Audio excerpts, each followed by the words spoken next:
sajroning palagan wadya surah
maju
Medul. Yo. Bute rambute. Gimbal modal madul. Loh, toh entoh. Mblak gemblak. Jebul ana barongane wedak to mblak langking kusuma ki. Piyoh. Wah, ini mah tancakno. Yo, Bung, keplak kendang mulai. Hei. Yo. Iki lho. Teh goplan. Dagangane langking kusuma kaya ngene. Oh.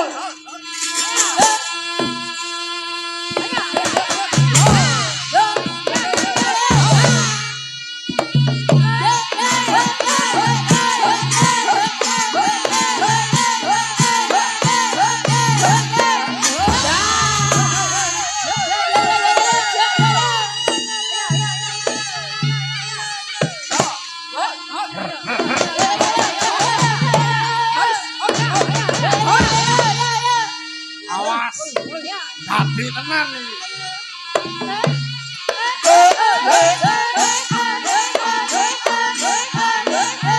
Ayo. Roken bangkune to. Barongane wedok. Yo.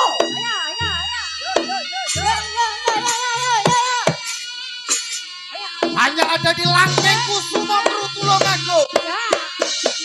Oh.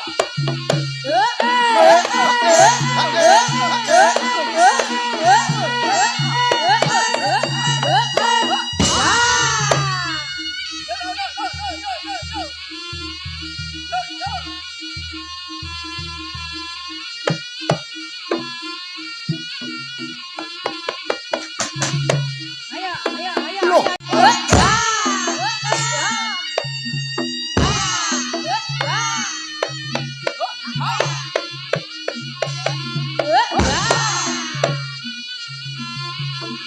Celengane wis lepoh-lepoh kae. Ayo. Larongane. Loh, larongane yo wis lepoh. Ya ta ya. Loh. Enek apa neh iki? Loh, Bu. Ibuke Cacah iki. Weh. Lah kok malah ganong kowe? Kong, sesuk jumukno ganongane. Dalange tak ganong pisan. Oh ya.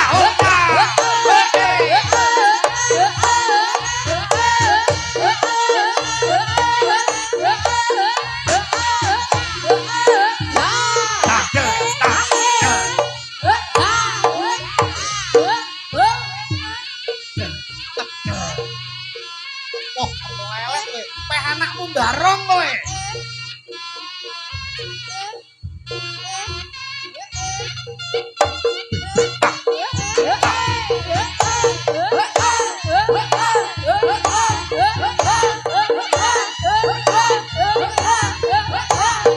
Salam kenal datang dulur-dulur peh doplan.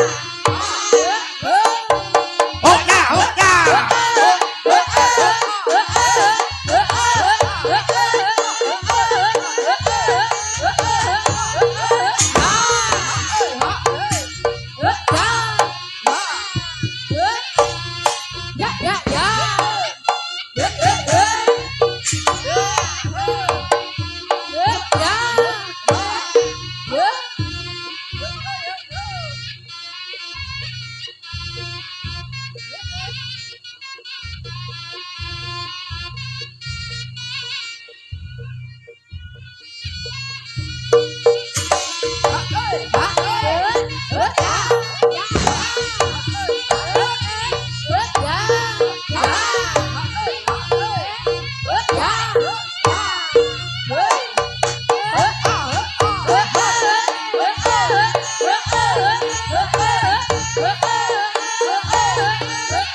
sairing rata tanantara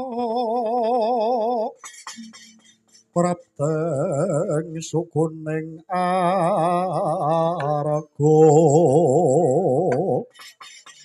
ram tumingale pakuwon asrine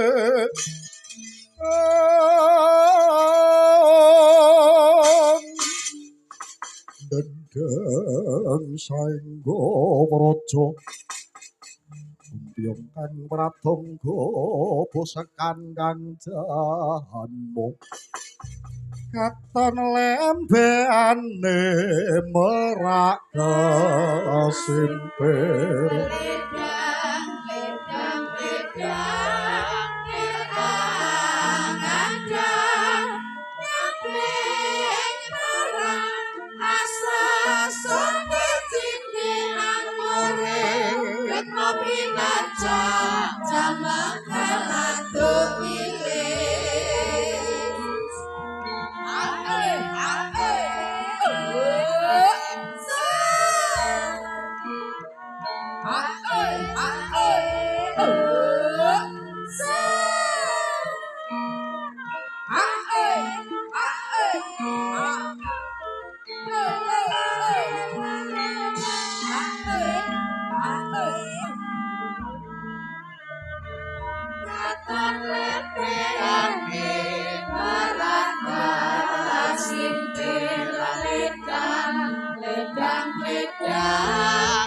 siapne jaiponge le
yo yo yo yo.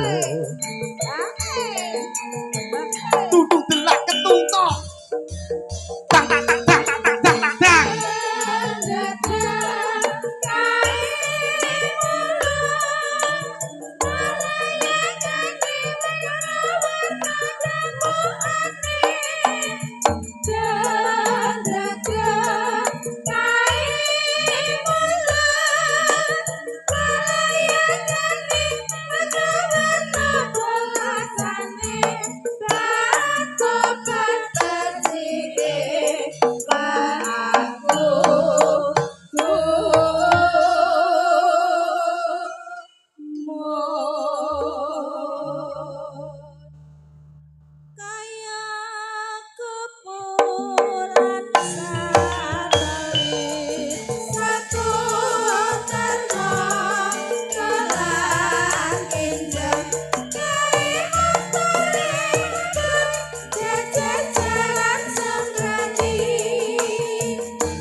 Ibu kula ibu mukilah.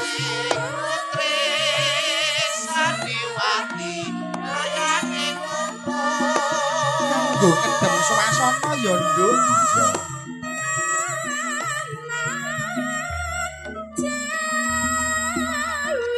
Sabar ora kesusu samae jembar-jembar marine lampu-lampu. Sowan ana iki ana ing dusun Peh Doplang, Nduk. Peh Doplang.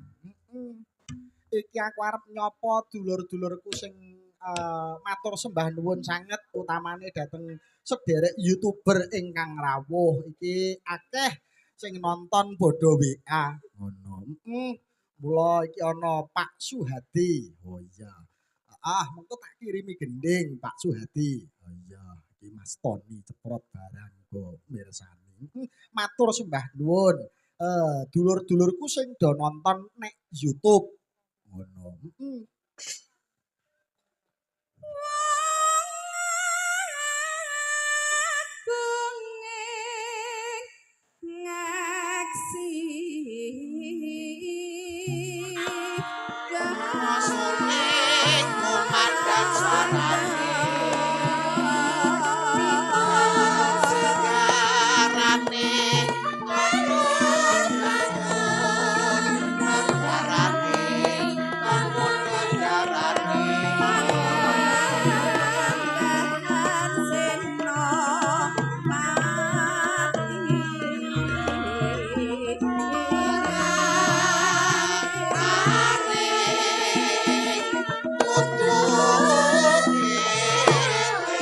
sing papan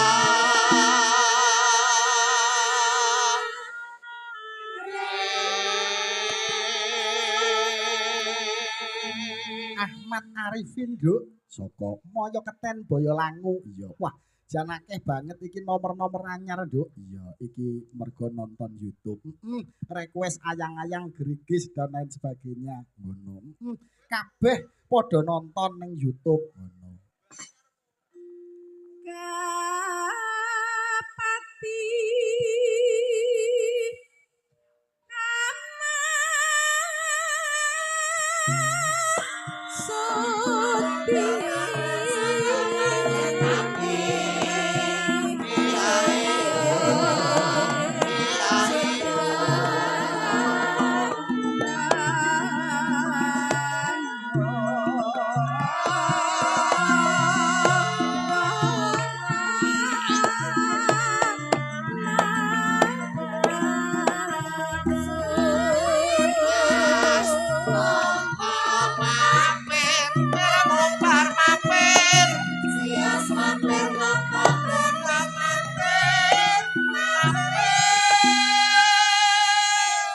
Ngaturaken sugeng rawuh dhateng pepunden kula sapa panjenengane Pak Huda ngono dewan saking fraksi PAN Partai Amanat Nasional ngono iya wah jan tenan mau ning perjalanan ditimbali ning pepanggungan ngono nduk iya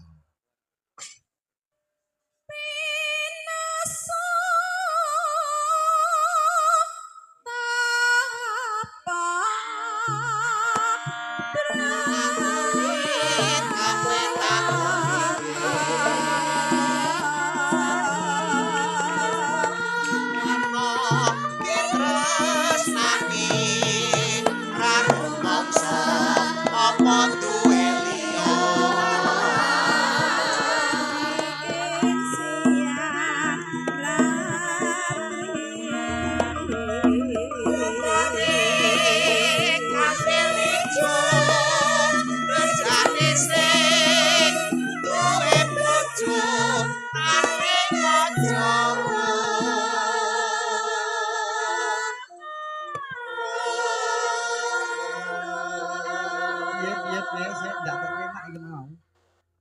Piye, Nduk? Tekan.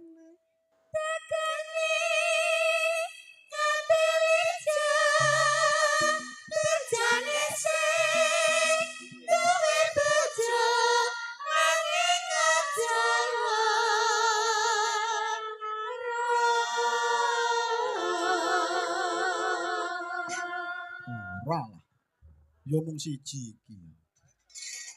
Yo siji ning kene, siji ning kono. Yo.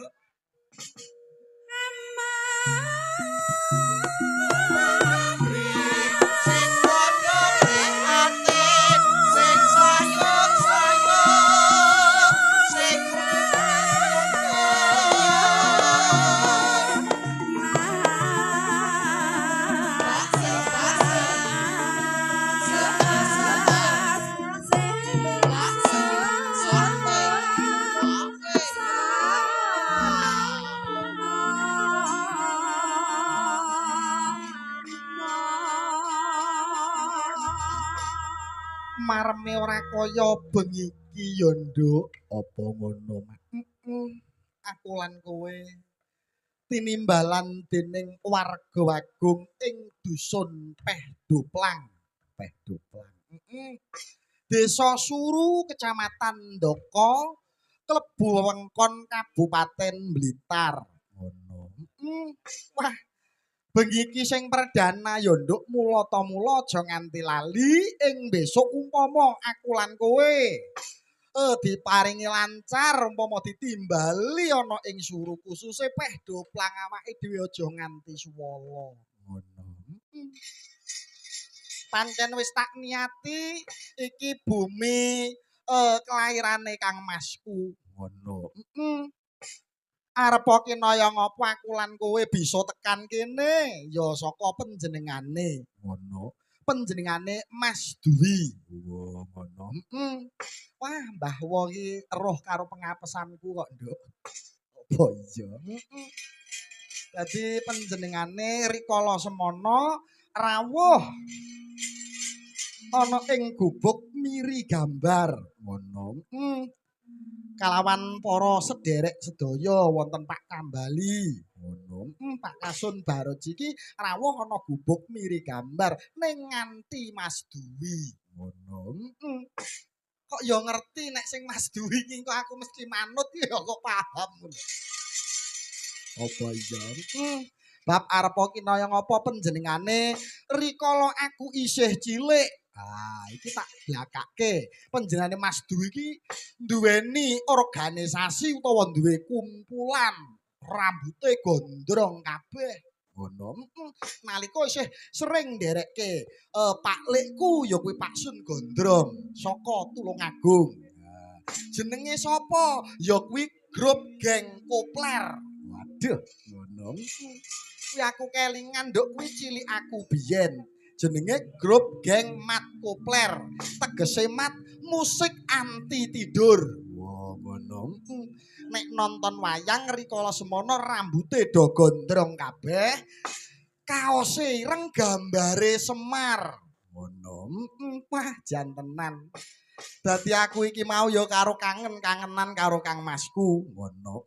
Jan tenan, Nduk.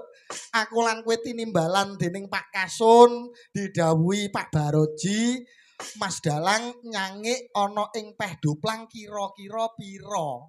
Nah, ning sing dijokke Mas Dwi, aku ya nglirik Mas Dwi no. Apa ngono? Pun Mbah Wo, mboten usah bingung-bingung. Nek pancen iki kajate warga, diseksenana bumi langit, kinten-kinten wonten anggaran pinten kula angkate. Waduh. Ngono mak. Aduh jan tenan. Mergo apa? Mergo aku kepengin Masku ki ya seneng atine. Ngono. Mas Dwi iki biyen ya dalang. Neng kene iki gudange seni, gudange sinden, ya gudange dalang. Ngono. Mula mujudke kanugrahan sing gedhe parandene aku lan kowe bisa mayang tawa nyangik limbuk ana papan kene. Iya mak, iya. Mula aku lan kowe ngaturke banget ing panarima. Bener, Nduk. Njur kajate sederek kabeh warga agung ing dusun Peh Doplang. Ora ana liya kejaba amung sedekah bumi utawa sing diarani metri bumi, Nduk. Ngono. Tegese syukur marang panguwasaning Gusti ingkang nyipta jagat. Mulane dianakke malam tirakatan gonge utawa puncake ing bengi iki. Wah, mau bengi wis ana elektunan utawa campur sarian rame Nduk. Ngono. Mula ora mokal ing bengi iki uga dirawuhi ya kuwi adikku Lintang Kairo. Lintang Kairo ki ya asli trah tedak turun ya saka kene. Lha nek Lintang Kairo ngarani kuwi ya ora pareng. Ngono mak. Dadi Lintang Kairo ki tedak turune biyen ya saka kene. Dalange sapa? Ndaru Kartika. Sindene sapa? Lintang Kairo. Lho, cocok ndak? Ngoten. Nyapa lho Peh Doplang duwe dalang karo duwe sinden kok bingung wayangan ki apa to wiwi. Mbak Bu Kades nggih ngoten. Pun benjing monggo Bu Kades suruh mbok bilih ngresake wayangan monggo kula aturi rawuh wonten gubuk miri gambar. Mau nyuwun pokoke sing enek jaranane tembange. Ngono nduk. Iya. Wah jan tenan. Bombong bungah ora kaya bengi iki. Nyatane aku lan kowe nggone sowan ana papan kene sak prikanca rombongan langking kusuma saka miri gambar sumber gempol Tulungagung wis dipapak lawan tembung manis. Binage ing reh tata krama sinugata daharan sarta unjukan ingkang sarwa mirasa. Ngono mak. Malah kepara bengi iki uga dirawuhi para penggede Kabupaten Blitar. Mau saka wakil bupati uga rawuh, wakile Pak Camat uga rawuh, malah kepara panjenengane Pak Huda uga rawuh. Ngono. Wah, jan meriah gayeng banget. Gayeng, Nduk, pokok bengi iki aku wis limbukan los. Wow, ngono. Ayo. Mbara coba saiki aku tak kepengin njumenengke Waranggana, Mak. Iki pancen awake dhewe iki dikancani Waranggana akeh saka Langking Kusuma. Dados rombongan kula menika namine Langking Kusuma. Ngono. Yoga sak sindene gamelan sak wayange grabah tarup nek perlu sak tukange padang, Nduk. Cukup 4.440. Ora bongko kowe yo. Jantenan kok Nduk bombong bungah jan ora bisa tak gambarake. Iya, watone kabeh guyub rukun. Aku yo gumun kok Nduk. Mau tenan mong 4 RT wayangan kaya bengi iki. Bisa dadi barometer tuladane RT liya iki. Ngono. Malah kepara dilumpukne ana daleme Mbah Wabaroji. Sedaya sami dahar. Mulane iki nek ora saka kekompakane warga masyarakat ing dusun Peh-Doplang ki ora bisa kaya mangkene. Ngono, Mak. Mulane kabeh iki padha guyub rukun, eling marang panguwasane Gusti kang gelar jagat. Mesti kudu eling sajroning urip. Tansah kudu eling, aja eci mumpung eling matembe burine sadya isih ana pasti bakal tuwa tingkah laku sang sarwa prasaja. Iki mengko panjenengane pepundhenku Pak Huda kula aturi tindak wonten pepanggihan. Mergo mau panjenengane isih ana perjalanan ngono. Monggo Pak Huda kula aturi minggah dhateng pepanggihan. Badhe paring dawuh dhateng warga masyarakat Peh-Doplang.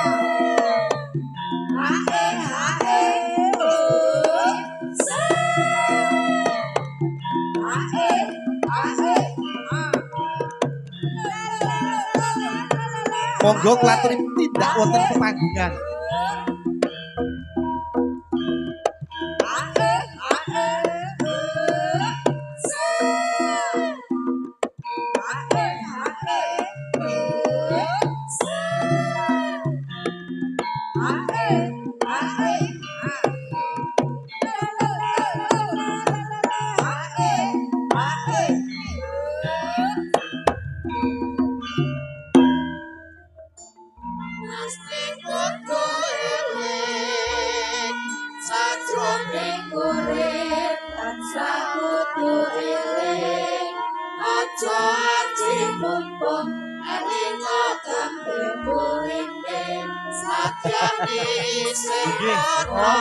Pasti bakal tua indah waktu ang sarwa prasaja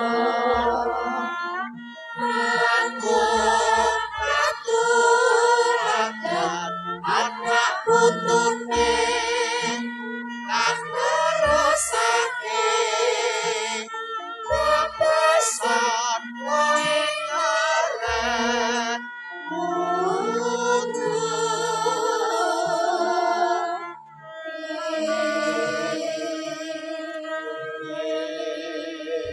Niki Cahayu diaturne Pak Huda. Nggih, sugeng rawuh, Bapak. Nggih, sugeng rawuh Mas Daru. Nggih, dangu mboten panggih kalih Mas Daru niki. Nggih. Nggih, benjing saged panggih malih. Kula pinten ngoten disukakne kula. Nggih, insyaallah, Nggih, insyaallah. Pak Huda menika ingkang sok kala mangsa nimbali kula. Wah, Nggih, Partai Amanat Nasional bekerja sama kalian Dinas Budayaan Provinsi nggih. Nggih leres Provinsi Jawa Timur. Ana pirang-pirang titik aku ya tahu kebagian. Nggih sak mangke napa niku disukati teng Ndaka malih mawon. Oh ngoten. Nggih. Setuju nggih? Setuju nggih? Dalange nggih niki to? Nggih ngoten. Dalange dulur lanang. Nggih. Lah mergo niki kula tingali seragame pun sami biru sedanten. Oh lah nggih. Alhamdulillah. Alhamdulillah. Nggih. Nggih matur sembah nuwun. Siap. Biru nggih. Matur sembah nuwun. Nggih, monggo kula aturi paring dawuh dhateng para kadang-kadang kula ingkang sami rawuh. Nggih, matur nuwun. Kula tak mungkin kalih